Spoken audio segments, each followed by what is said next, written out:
arm. He got Tommy John surgery, and they got the ligament in his arm. Ligament. And he wrote us a letter thanking us for the donation. And it was a real nice letter. And he said, call us. So my wife called him one day and didn't get him on the phone, left him a voicemail. And we didn't hear nothing back from him for months. Well, like I was saying, one day we were taking this 17-year-old boy out on a bike ride to Coronado. We were driving on the freeway right in front of that house that you just saw. And who do you think is calling us for the very first time? That kid. That got the ligament right in front of the house. We live in Hamul. We were driving to Coronado. We all just looked at each other. It was like, whoa, what happened there? The mentee, everything. We're just amazed that he was calling right then. So we set up a time to meet him. We had dinner with him and his mom up at the Carlsbad Claim Jumper restaurant. We had dinner. And during the dinner, they asked us some questions. The 18-year-old boy said, what kind of car did Devin drive? And we said, well, we drove an Acura Integra and the type and everything. And he goes, I drive that same car. Okay, number one. Number two, he said, we learned that his parents are foster youth mentors like us. They take kids out and go places, take them camping and stuff. Like, how many people do that? I don't know if you do. I don't know if she does. It's not a lot of people. So we had those two things occur. It's kind of different. And then we learned his father is a child abuse judge. So we thought, that was a little different experience. The other thing that occurred, my wife and I had been talking about years adopting a boy. And we talked about with my son when he was alive, and he was all on board with it. We just never got it around to doing it while he was alive. Well, after he died, we got serious about it. And so we talked to a lady from our church. We were going to the Rock Church at the time. We talked to a lady that was head of the foster youth ministry there. Didn't really know her. Her name was Lisa Walker. We walked up to her one day and we said, hey, Lisa, do you know anything about the adoption process? We want to do it. And she says, I do, but I don't get some of the information I want to give you about it with me right now. Can I call you? So she took my wife's cell phone number with her, and we waited for a call back from her. We didn't get a call back here for months and months and months. No call back. Like, oh, great. The last place we saw my son alive was at the Olive Garden restaurant in Grossmont Center. We had dinner there many times as a family. Well, we were reluctant to go back to that restaurant because of the memories. Well, one night I said, Ham, let's go back for dinner. We did.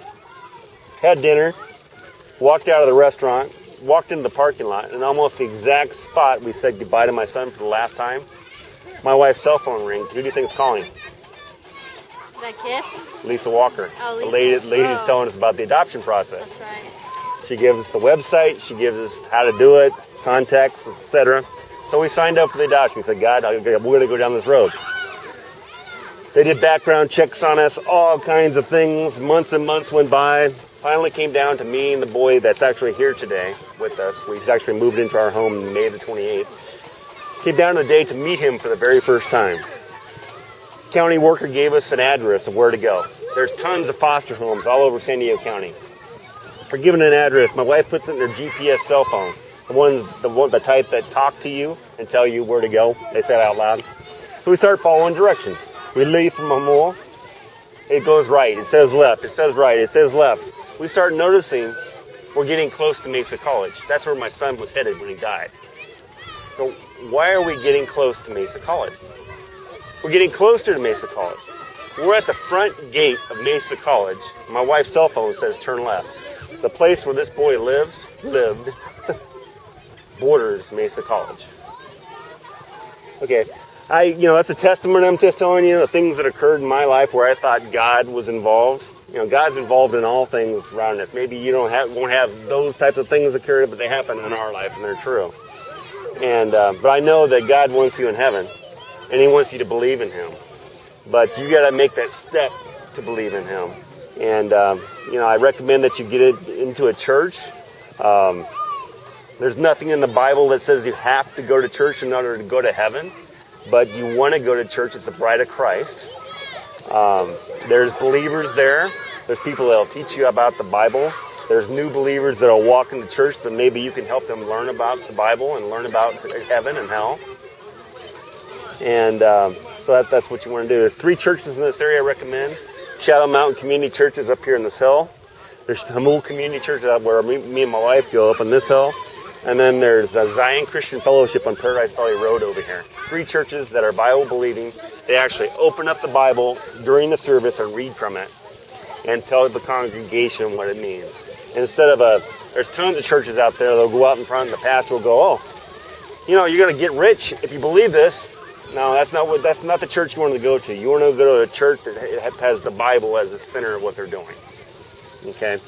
So, that's about it. You got any questions for me? That was amazing. Well, it's you're going to lose somebody eventually in your life, right? I did. Yeah, and it hurts, My huh? brother. Oh, yeah. It hurts. And who better to have in your corner when you're going through it God, than yeah. God? Yeah, He wants to help you.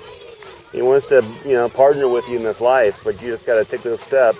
Right. And, trials are talked about in the Bible. They're talked about a lot in the Bible. So a lot of people think, oh,